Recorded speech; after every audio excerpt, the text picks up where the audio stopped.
O ministro da Educação, Ricardo Vélez Rodrigues, reconheceu nesta terça-feira ter cometido um erro ao pedir que as escolas filmassem crianças cantando o hino nacional sem autorização dos pais. O pedido do MEC, o qual tratamos ontem no final do nosso programa, terminava com o slogan da campanha do presidente Jair Bolsonaro: Brasil acima de tudo, Deus acima de todos. No final da manhã de hoje, ele participou de uma audiência na Comissão de Educação para apresentar aos senadores diretrizes e os programas prioritários da pasta. Questionado sobre o conteúdo da carta enviada ontem, o e-mail, na verdade, ele respondeu em vídeo. Nós temos um trecho que você acompanha agora. Cantar o hino nacional não é constrangimento, não. É amor à pátria. Slogan de campanha foi um erro. Já tirei, reconheci, foi um engano. Bem, um engano, tirei imediatamente. E quanto à filmagem... E quanto à filmagem, só será divulgada com autorização da família. Muito bem, o MEC mandou uma nova versão da carta às escolas, dessa vez sem o slogan do governo, como disse agora há pouco na manchete. No entanto, continua requisitando que elas filmem os alunos durante a leitura da carta e a execução do hino, mas acrescentou a expressão voluntariamente. Vera Magalhães, começo com você, que trouxe a história aqui no 3 em 1 ontem, já no finalzinho do nosso programa. Corrigiu imediatamente não, né? Como ele disse. Corrigiu depois de uma gritaria da imprensa a respeito de algo que era ilegal. Especialistas se insurgiram contra isso, educadores, diretores de escola, associações de escolas particulares, juristas, aliados do governo e até o Escola Sem Partido se manifestaram a respeito de algo que era claramente ilegal, além de ser uma determinação bastante autoritária para que se filmem crianças, se enviem esses vídeos. Antes não falava nem autorização dos pais e com o slogan do governo, uma carta que deveria ser lida já na filmagem antes do hino e o vídeo ser mandado para o MEC, para que fosse enviado também para a Secretaria de Comunicação da Presidência da República. A carta falava isso, eram os dois endereços, um do MEC e um da Secretaria de Comunicação da Presidência da República. Portanto, o objetivo pouco tem a ver com a ideia de se valorizar os símbolos nacionais. Tem mais a ver com usar crianças e usar a leitura de uma carta assinada pelo ministro da Educação, portanto, promoção pessoal, para uma peça de comunicação, uma peça de publicidade. Agora, essa nova versão do e-mail, com autorização que pede autorização dos pais, fala em posterior uso para divulgação. Portanto, está se pedindo autorização de uso de coisa das escolas para propaganda do governo. Eu acho antes lamentável e agora continua sendo um equívoco. Não se trata de fazer educação usando crianças como peças de propaganda estatal. Esse é o estado mínimo que se quer no governo Jair Bolsonaro. Esta é a desideologização das escolas que se pretende. A coisa de cantar o hino nunca foi o nosso ponto aqui. Não era ontem, não é hoje, não continua sendo depois das alterações feitas na carta. Escolas que decidam cantar o hino, que cantem o hino, o fazem por uma decisão educacional, por uma decisão didática consensuada com os pais e não por uma imposição para que isso seja usado em peças de propaganda. Existe uma lei aí do Haddad e do José Alencar, assinada pelo José Alencar, ex-vice-presidente, que obriga a se cantar o hino. Também acho isso bastante autoritário, não se deve obrigar a cantar o hino. Eu acho que é uma possibilidade, a escola do meu filho mesmo canta o hino, não vejo nada demais que se cante o hino, acho até educativo, é uma parte importante de se ensinar o hino para as crianças, mas não vejo como se obrigar isso, ainda mais em escolas particulares. O episódio todo mostra que o MEC, desde a assunção do Ricardo Vélez Rodrigues, é uma pasta voltada única e exclusivamente para propaganda ideológica. Não é uma pasta voltada para as prioridades da educação, algo para que o Vélez foi chamado lá no Senado para essa audiência. Todos os imbrólios, todas as declarações desse ministro, suas manifestações no Twitter, tem sempre um cunho ideológico, puramente panfletário, discussões que não é que sejam laterais, elas são acessórias, são apêndices, não se tratam dos verdadeiros problemas da educação, nunca dizem respeito aos pontos realmente importantes, como que as crianças vão aprender a ler e a escrever na idade certa, como que elas vão aprender a fazer as 4 operações matemáticas na idade certa, quando que o Brasil vai superar as lacunas que tem em ensino, vai melhorar a sua posição em rankings nacionais e internacionais. Isso a gente nunca vê esse ministro tratando. A gente vê ele tratando de baboseira ideológica. Esse episódio é mais um, é lamentável, e o recuo só veio porque a imprensa denunciou. Vamos lá, Joel Pinheiro, suas primeiras considerações. Exato. Dado o que foi feito ontem pelo Ministério da Educação, a posição do ministro, digamos, foi a mais digna possível. Se retratou aí do erro frontal, inequívoco, que foi colocar o slogan de campanha do governo para ser lido em todas as escolas, lido para as crianças. Ou seja, um claro caso aí sim de doutrinação infantil da forma mais evidente, tanto que até o Escola Sem Partido se posicionou contra, General Mourão também se posicionou contra, enfim, não era indefensável. Embora muita gente que defende radicalmente o governo tenha passado a noite de ontem e a manhã de hoje defendendo justamente isso, né? Daí o ministro volta atrás, diz que não, realmente foi um erro, essas pessoas passaram um pouco de vergonha ali nessa defesa enfática de algo que estava errado. Com relação também à filmagem sem permissão, também, no mínimo, esclareceu ali, é claro. É difícil imaginar que um e-mail desse estava pensando e levando em conta que sim, as escolas têm que pedir a permissão. Parece que ele estava pedindo, meio pressupondo que não tinha que ter essa burocracia no meio do caminho. Agora a posição do ministro é de que não, estava implícito ali. É claro que todos tinham que pedir permissão. Ok, também. Digamos que os piores elementos daquilo que foi publicado ontem foram tirados. Foi, dada a condição atual, o melhor que podia se esperar do ministro. Agora vejam só, o que sobra então? Sobra uma circular aí do Ministério da Educação, um e-mail pedindo que as crianças perfiladas cantem, ou pelo menos que o hino seja executado junto a elas e que seja feita uma leitura de uma carta assim, absolutamente inócua. Alguém imagina que esse tipo de coisa tem qualquer relação com uma melhora futura da educação brasileira?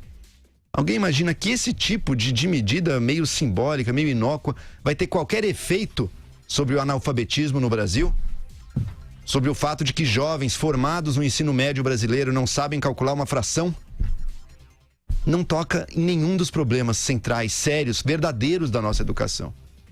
A gente está com o Ministério tratando de irrelevâncias e tratando de um jeito desastrado, que tem que voltar atrás, que faz tudo, comete um monte de equívocos aqui e ali, uma afirmação desastrada aqui, uma circular pedindo algo ilegal ali. Tudo isso girando em torno de discussões irrelevantes para a educação brasileira. Cadê um projeto verdadeiro do Ministério da Educação? 2 meses de governo. Não é que precisava ter resolvido a educação brasileira, mas algum projeto real para tratar dos reais problemas da nossa educação, que vai mal, hein? Vai muito mal nos rankings internacionais. Cadê um projeto que vise e tenha como meta aí, não, vamos melhorar nossa situação, vamos ensinar os jovens a ler e escrever melhor, vamos ensinar história, ou ciências ou qualquer outra coisa. É zero. É só essa discussãozinha simbólica, meio ideológica, um pouco de propaganda aqui e ali. Tinha essa expectativa no início do governo Bolsonaro que alguém como a ministra Damares, né, dos Direitos Humanos, fosse ser aquela que traz as afirmações polêmicas, gerando alguma perda de foco ali, enquanto o governo leva outras coisas adiante. Isso está sendo feito com o Ministério da Educação, um ministério que está refém de pautas irrelevantes que geram uma discussão de redes sociais que não leva a nada. É muito grave. Exatamente. Você veja, Joel, a gente não está falando de um ministério lateral, né? Estamos falando de um dos principais ministérios que tem um dos maiores orçamentos da esplanada, que é responsável pelo futuro do país. Em última instância, a educação é a grande responsável pelo futuro que a gente quer ter. Cadê uma discussão de ensino tecnológico? Cadê a discussão de como diminuir a evasão no ensino médio? Foi feita uma reforma do ensino médio na gestão do ministro Mendonça Filho, que fez, aliás, uma ótima gestão. Aí sim, livre de qualquer contencioso ideológico, à esquerda ou à direita. Acho que não vamos aqui imaginar que o Mendonça Filho, sendo do DEM, é alguém de esquerda, né? E fez uma gestão realmente tirando ali os penduricalhos ideológicos do PT, focando naquilo que interessava. Então aprovou uma lei de diretrizes e bases da educação, aprovou a reforma do ensino médio num curto espaço de tempo, houve avanços, portanto, houve avanços no Enem, houve avanços na redução daquele abuso que havia no FIES, no ProUni, houve uma redução também daquela farra de bolsas no exterior que a Dilma tinha concedido meio aleatoriamente, sem critérios educacionais. Portanto, foi um ministério que teve um começo, meio e fim de onde ele pretendia chegar, de quais agendas da educação ele pretendia atacar. Agora a gente só vê o ministro uma hora desqualificando o brasileiro, dizendo que o brasileiro vai para o exterior e apronta e só gosta de roubar assento de privada e sei lá mais quais sandices ele andou falando. Depois falou que foi tirado do contexto e precisou ser desmentido pela revista que publicou o áudio da sua entrevista.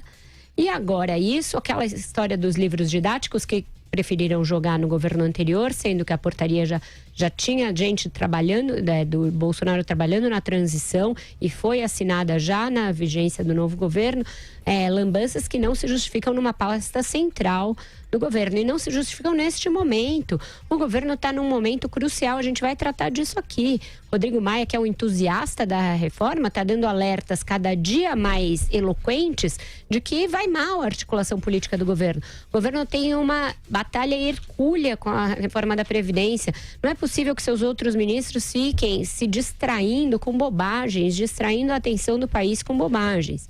O próprio presidente, que é bom em admoestar ministros por coisas menos graves, que chamou um ministro de mentiroso nas redes sociais quando ele não mentia, deveria chamar esse ministro às falas e dizer que não é hora de fazer diversionismo, não é hora desse tipo de agenda boba, é hora de focar naquilo que realmente interessa ao país. O triste também, né, Vera, é que é fácil pro governo. Se o governo quisesse, é muito fácil acertar na educação. Lembra que ele chegou a considerar ali o Mozart Neves como ministro da Educação e que foi, assim, amplamente era visto como, nossa, essa seria uma excelente escolha, porque são pessoas que já trabalham com isso, já têm projetos de reforma do sistema de ensino pronto, profissionais altamente competentes e preparados querendo levar isso adiante, que identificaram, depois de muitos estudos, identificaram quais são as reais carências do sistema brasileiro, quais as melhores experiências, como fazer para ele melhorar, como resolver o problema da evasão escolar, por exemplo, das notas baixas ou da pouca retenção do conteúdo. Isso está tudo já bastante coberto, com pessoas preparadas e que não são petistas. Não é que o governo ia ter que se render à esquerda ou fazer... Não, é gente que sempre criticou duramente as péssimas políticas educacionais do PT também, especialmente quando o assunto é educação básica, né? Ensino fundamental, ensino médio, pensar no ensino infantil também. Então, tá tudo pronto. É só o governo querer. É só chamar as pessoas certas que estão dispostas a trabalhar com ele, sim. Não são inimigos, nada disso. É inexplicável como o Ministério da Educação agora está sendo relegado a uma situação aí. Ele só traz problema, né? Não trouxe uma solução até agora e trouxe um monte de pequenos e desnecessários problemas. E você lembrou do Mozart Neves, ele chegou a recusar um convite do Dória para ser secretário aqui, porque tinha essa expectativa de ser ministro, né? Foi levado pela Viviane Sena ao encontro do Bolsonaro e ele não foi escolhido porque o outro era o preferido do Olavo de Carvalho. Olavo de Carvalho, que é mencionado aí pelo ministro sistematicamente como seu grande mentor, seu grande guru. Então, eu acho que se a ideia do governo era fazer uma ideologia às avessas do que era feito pelo PT, a gente vai mal, vai de mal a pior. Porque Ministério da Educação não deveria ser lugar para ideologia. A história do escola sem partido deveria ser sem nenhum partido e não só trocar de partido.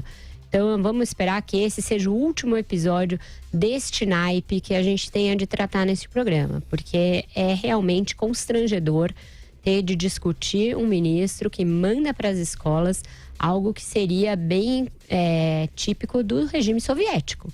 É disso que se trata, crianças perfiladas, bonitinhas, cantando o hino, sendo filmado e exibido depois numa propaganda do governo, cabe bem em regimes como a própria Venezuela. O Maduro já fez vários vídeos com crianças, um dos componentes da estética bolivariana da Venezuela, é esse uso de criancinhas para apoiar o regime. Caberia bem em Cuba, caberia bem na União Soviética. Isso aí é puro estatismo, é algo que é o contrário do que a maioria das pessoas que votou no Jair Bolsonaro pretende que se faça na educação.